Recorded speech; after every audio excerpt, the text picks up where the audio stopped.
Seperti jalan yang tak berujung. Seperti ruang yang tak ada celah. Aku menyusuri setiap jalan yang jejaknya kutinggalkan. Mencari dimensi yang pernah kau katakan. Fiksi yang kau ceritakan seperti fakta yang hinggap dalam hidupku.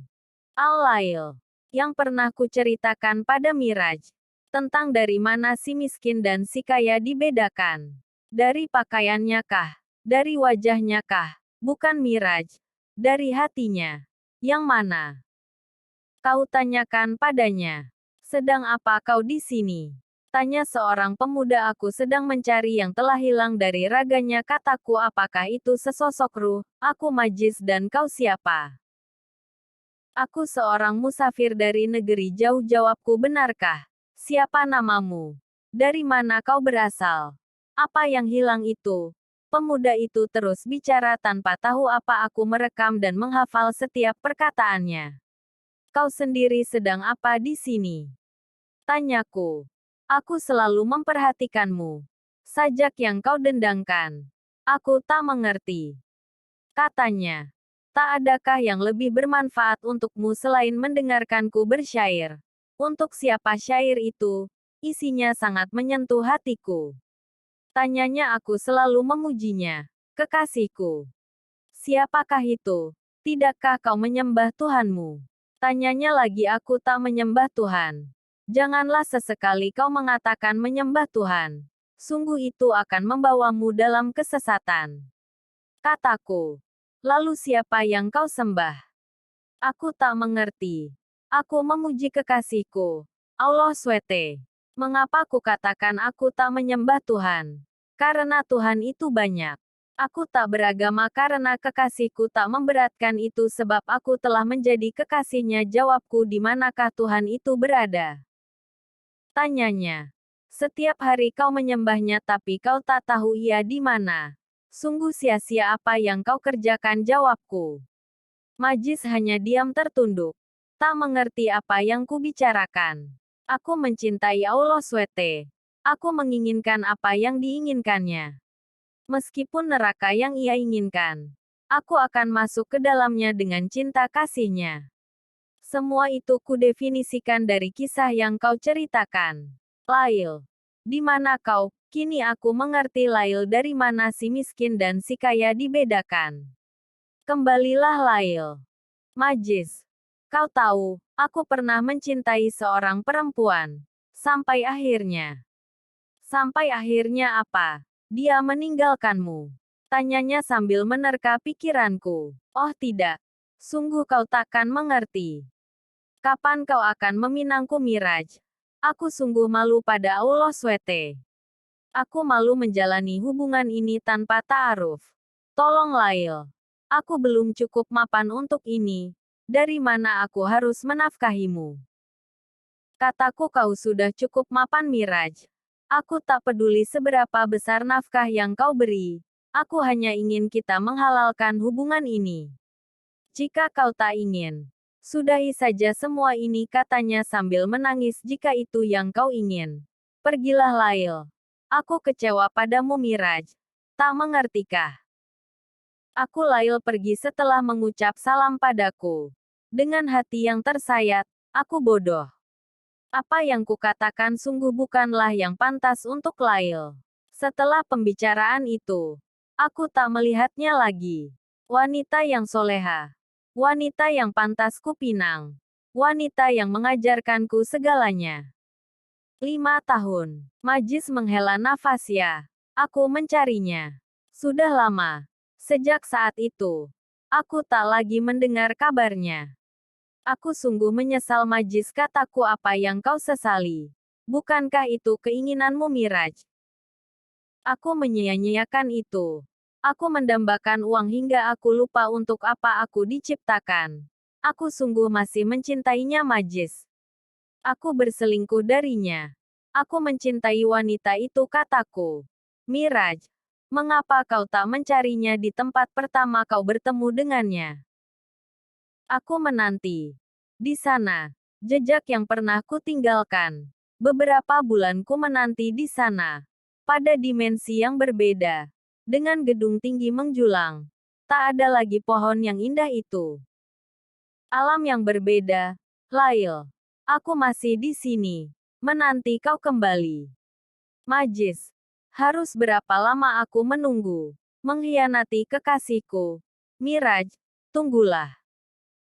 Bukankah kau sendiri yang mengatakan, kekasihmu maha adil. Dia takkan marah padamu jika kau masih memberinya cinta kasih katanya. Setahun aku menunggunya. Sampai pada sebuah suara yang membangunkanku dari mimpi itu. Lail. Miraj. Lihatlah. Apa itu Majis? Tanyaku padanya sambil sesekali melihat kerumunan di sana. Setahun sekali. Tempat ini sering dijadikan pameran. Di sana ada seorang penyair yang akan membawakan setiap sajaknya. Wajahnya sungguh cantik. Ia disukai banyak orang di sini. Tapi sayang. Dia katanya. Dia kenapa? Jawab aku Majis. Majis tak mau bicara tentang itu. Baginya membicarakan keburukan orang lain suatu penghinaan baginya. Suara itu merdu sekali. Seperti sudah lamaku mendengarnya. Miraj, sedang apa kau di sini? Ayo ikutlah denganku. Aku dan Majis menghampiri lebih dekat si sang penyair. Wajahnya seperti tak asing bagiku. Dengan balutan kain panjang yang menutup seluruh tubuhnya. Wajah itu seperti Lail di atas sajadah. Ya Allah, aku rindu cintamu. Kisah cintaku begitu panjang tapi tak sepanjang sajadah. Aku bersimpuh melantunkan doa. Jari-jariku menari bersama tasbih. Tak kuasa ku menahan tangis. Batinku tenang. Tanganku mengadah di atas sajadah. Begitulah sajak yang didendangkannya. Tepuk tangan penonton membuyarkan lamunanku. Wanita itu. Aku tak percaya. Al-Lail. Wanita yang membuatku setiap hari berdosa. Ya Allah. Apakah aku pantas bersanding dengannya? Jodoh akan kembali pada tulangnya. Allah merencanakannya. Merencanakan pertemuan ini karena Allah tak pernah marah. Tak pernah menjauhkanku darinya. Miraj. Apa itu kau? Tanyanya. Iya Lail. Aku Miraj. Aku merindukanmu. Tak sadar semua orang memperhatikan kami berdua. Kami pun beranjak dari sana. Dari keramaian itu. Moten Cafe Lail menceritakan banyak hal tentang perubahannya. Yang membuatku sakit. Lail telah. Miraj. Pulanglah pada anak dan istrimu. Jangan ingatkan lagi aku tentang itu. Aku tak baik untukmu. Janganlah menyesal pernah mengatakan itu. Atau aku yang akan sangat menyesal karena telah memaksamu menikahiku. Katanya. Lail. Aku tak peduli. Aku tak mencintainya. Lalu mengapa kau menikahinya Miraj? Mempunyai anak darinya. Apa kau pikir seorang anak bukanlah hasil dari buah cinta kalian? Kau tega Miraj. Sampai saat ini kau tak pernah mengerti. Semua yang kau lakukan itu sia-sia katanya. Miraj. Aku tak menyangka. Itu yang kau sebut kau kekasihnya. Itu yang kau sebut kau tak pernah berpaling darinya. Sungguh Miraj. Aku belajar banyak darimu. Kau tak lebih dari seorang penipu kata Majis sambil berlalu meninggalkan kami. Aku memang gila. Gila pada cintanya. Menyesal pada apa yang kulakukan. Semua meninggalkanku. Aku yang seorang penipu. Tak pantas aku menjadi kekasihnya. Karena kerinduan itu. Aku tak hanya mengkhianati kekasihku. Tetapi juga mengkhianati anak dan istriku. Yang telah lama ku tinggalkan demi penyesalan. Sejak hari itu. Aku terus mencari rumahnya hingga aku dapat bicara kembali dengannya. Lail. Percayalah, aku sudah jujur padamu. Lail, dengarlah. Ia tak sebaik itu Lail kataku. Pergi dari sini Miraj. Aku sudah melupakanmu. Kasihilah mereka. Kau tak mensyukuri nikmat Allah. Nikmat apa Lail? Aku tak menikmati itu. Kau tak mengerti kataku. Aku mengerti. Aku seorang perempuan Miraj. Aku merasakannya. Perasaan istrimu Lail membanting pintu rumahnya. Pergilah Miraj. Sebelum semua ini menimbulkan fitnah.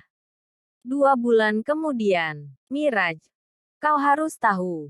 Lail telah wafat, hatiku terasa pilu. Oh Tuhan, kehendak apa yang kau lemparkan kepada kedua mataku? Aku tak sanggup melihat ini. Demi mempertahankan kandungannya, Lail merelakan dirinya hanyut. Demi mempertahankan suaminya, Lail rela tenggelam. Lail, dosa apa yang kuperbuat padamu, Lail? Sungguh selama ini aku salah. Jika saja kau membuka hatimu untukku, aku menerima segala kekuranganmu. Aku menerima apa yang Allah berikan. Lail, tenanglah. Di sisinya Majis menceritakan padaku semuanya. Tentang Lail. Ia mengenal Lail sebelum ia mengenalku. Lail perempuan baik. Majis pun tak menyangka perempuan yang selama ini kucari adalah Lail. Sesuatu yang hilang dari ragaku. Lail menikah 6 tahun lalu. Setelah aku memutuskan meninggalkannya demi harta, demi tahta, dan aku kehilangan kebahagiaanku. Keluarga yang seharusnya kubangun dengannya. Aku tak peduli bahwa Lail adalah seorang wanita yang sulit untuk mempunyai seorang anak. Aku mencintainya tanpa harus memaksakan kehendaknya. Lail rela dibagi cintanya dengan perempuan lain. Membagi suaminya. Mengikhlaskan perasaannya. Lail harus menantang maut. Mempertahankan buah cintanya meskipun itu yang akan membunuhnya. Laki-laki itu tak menerima takdir. Berpaling darinya. Pergi meninggalkan Lail setelah tahu kekurangannya. Lalu apa bedanya dengan aku? Dengan diriku yang sebenarnya. Aku tak menerima kekurangan istriku. Lail maafkan aku yang tak mengerti. Aku yang mengajarinya. Bahwa uang adalah segalanya. Hingga ia lupa. Aku adalah suaminya. Aku yang patut membimbingnya. Dan aku hanya melihat kekurangannya. Si miskin dan si kaya. Semua itu tak ada yang membedakan Lail. Selain daripada apa yang ia kerjakan dengan ikhlas. Lail, aku kembali ke peraduan. Tapi apa yang kudapat adalah pembalasan. Anakku tak mengenal ayahnya. Bukan uang yang istriku cari. Tapi waktu. Aku selalu sibuk dengan duniaku. Hingga aku lupa. Lail. Semuanya melupakanku. Mereka tak mengenalku lagi. Apakah aku cukup hanya menjadi kekasihnya? Istriku telah berpaling, mengingkari cintanya yang ia berikan padaku. Lail jawablah, tak ada jawaban untuk itu. Yang aku tahu, kini aku sendiri. Menyusuri lorong hitam. Ditemani rasa bersalah yang menyiksa. Hidupku terasa jauh. Aku kini seorang musafir, yang mencari. Mencari di mana arti pembalasan itu. Musafir. Aku musafir yang menyelusuri koridor hatimu. Menafsir tabir pada tiap-tiap senyummu. Bertumpu pada lampion kecil. Berguru pada lelaron mungil, aku terus menyelusuri. Kendati kau tak menyadari. Hingga kudapati simfoni-simfoni yang berserakan. Hingga kudapati esensi-esensi mimpi yang berhamburan. Lalu ku coba melirik-lirik ke dalam balik bilik hatimu. Tapi oh pilunya aku saat kau tutup rapat-rapat tirainya. Aku memang musafir yang harus kau usir. Miraj al-Ajiz. Kini aku tahu arti pembalasan itu. Allah sutak marah padaku. Aku bangun dari mimpi itu. Dari fiksi yang ia ceritakan. Aku bukan sosok yang seperti itu. Aku tetap Miraj. Yang sosoknya tak dibicarakan. Miraj yang bukan dari yang terbuang. Miraj yang bukan dari apa yang buruk. Miraj si sang penyair.